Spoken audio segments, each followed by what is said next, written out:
Bienvenue pour À Bon Port et j'ai retrouvé dans les allées du Nautique de Paris un personnage un peu à part. Il est hors norme, il n'est pas extraterrestre mais il pourrait le devenir. Il s'appelle Yvan Bourgnon et il est en train d'accomplir un truc que personne n'a jamais fait. Un tour du monde sur un voilier non habitable. Ça veut dire qu'on ne peut pas normalement habiter dessus. Donc en clair, ce défi il est parti il y a longtemps et il va durer encore quelques temps. Voilà, l'idée première, c'est vraiment de naviguer sur un voilier où il n'y a pas d'abri, il n'y a pas de confort, il n'y a pas de GPS, il n'y a pas de météo, il n'y a pas d'assistance. C'est vraiment dépouillé de toute technologie. Et c'est vraiment de se dire comment on peut vivre sur un bateau pendant 200 jours, voilà, en n'ayant pas aujourd'hui toute la technologie dont on dispose, l'informatique, les AIS, les radars, les machins.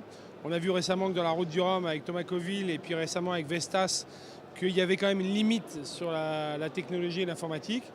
Que même s'il y en a des gens très performants, finalement, le sens marin et de checker visuellement son entourage, c'est important. Et moi, c'est ce que j'ai voulu retrouver dans ce défi, c'était vraiment de remettre l'aventure et le sens marin et l'intuitif du marin aux avant-postes. Donc aujourd'hui, vous avez accompli une grosse partie de ce tour du monde.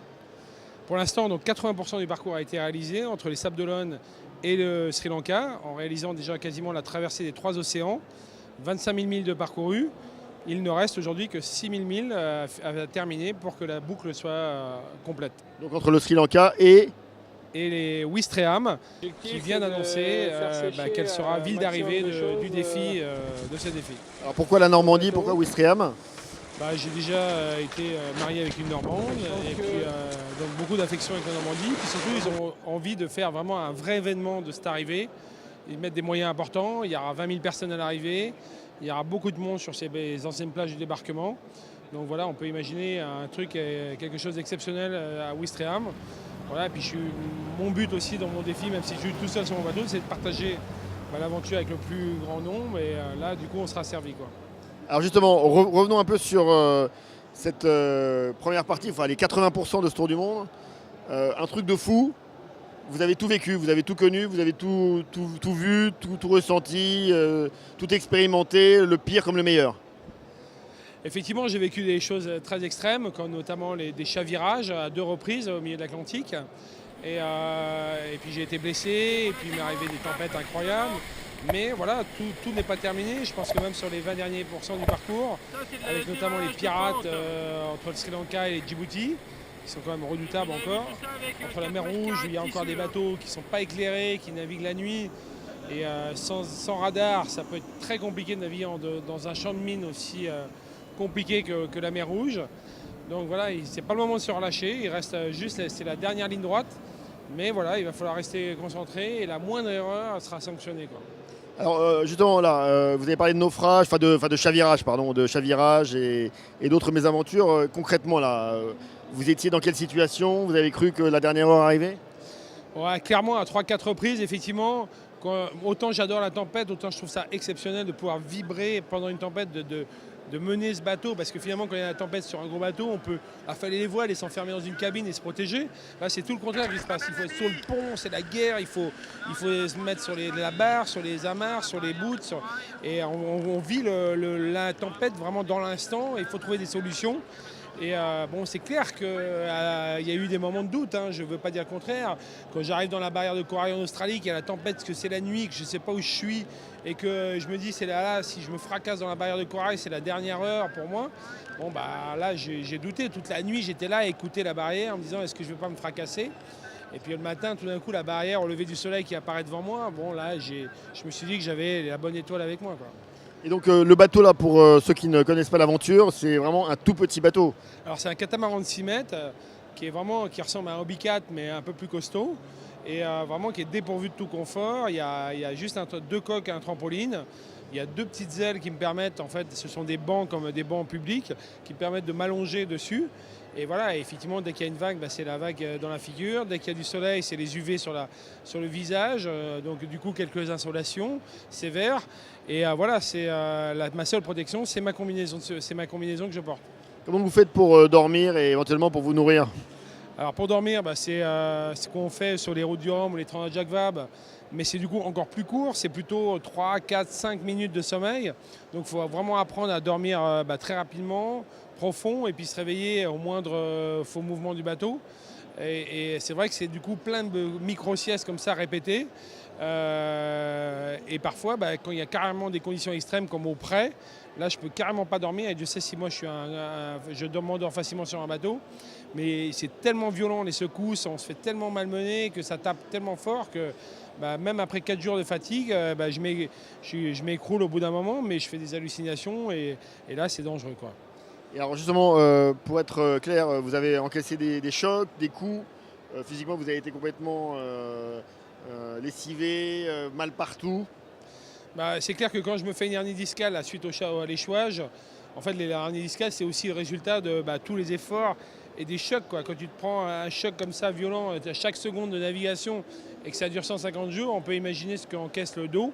Voilà, donc la hernie discale ça a été un peu la résultante de tout ce que j'ai pu subir.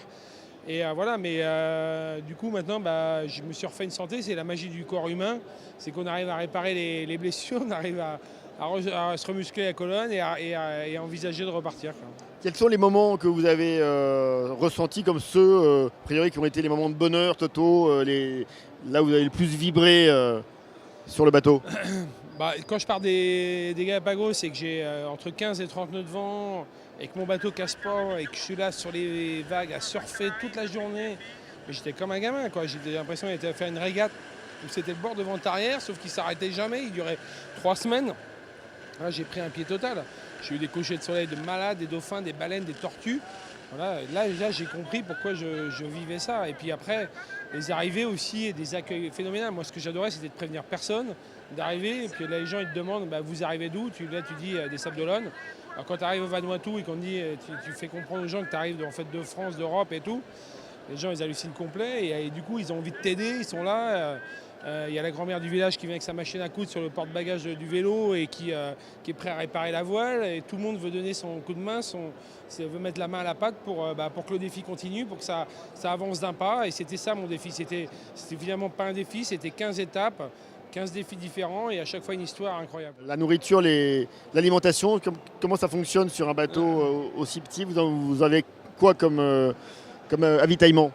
Alors l'avitaillement, ça ressemble un petit peu à ce que ont les concurrents sur la route du Rhum. Ce sont des plats lyophilisés avec des compléments, des fruits secs, de la viande séchée, du Babybel parce que ça conserve bien la chaleur. Mais au bout d'un moment, j'avoue qu'au bout de 150 jours de mer, je commençais à bien saturer. Et en fait, ce qui m'a vraiment donné des coups de boost, c'est vraiment la pêche. Alors moi, Dieu sait si la pêche, je suis mauvais, et j'ai jamais pêché. C'était catastrophique les premières traversées, j'ai rien pêché. Et après, le fait de manger du poisson frais au bout d'une semaine de mer et d'avoir des protéines, du frais et tout, ça me redonnait même de la niaque, de la motivation, du moral. Et du coup, à chaque fois que je voyais des oiseaux, après, c'était le réflexe. Allez, je fous la ligne, je pêche, je suis concentré. Voilà, aujourd'hui, je m'améliore. Je pourrais presque faire de la compétition avec les pêcheurs. Je commence à être bon, là. On va terminer donc le programme, là, 2015. On le définit un peu plus précisément. Alors, la fin du défi 2015, c'est de repartir donc en février-mars 2015 du Sri Lanka pour une navigation donc, à travers les pirates jusqu'à Djibouti. Donc ça, c'est la zone la plus dangereuse que je ne maîtrise pas vraiment. Et puis après, la remontée vers la mer Rouge avec des vents contraires, des 6000 bateaux qui naviguent en permanence dans la mer Rouge, surtout des pêcheurs non éclairés, et puis des cailloux partout. Quand on regarde la carte de la mer Rouge, c'est infesté de cailloux. Quand on voit que des bateaux comme Vestas, avec toute l'électronique, ils sont capables de s'échouer, le danger sera permanent à ce moment-là. Le canal de Suez, que je passerai évidemment. La Méditerranée, qui peut réserver des surprises, on le sait, au niveau météorologique, avec des tempêtes qui arrivent sans prévenir. Gibraltar, l'Atlantique, et puis le passage du Raz Blanchard pour finir. En Normandie, où là, ça a du vent contre courant dans la tempête, ça peut être violent et ça sera dur jusqu'au bout. Donc la Manche, ça sera peut-être la partie la plus dure, on ne sait jamais. Hein.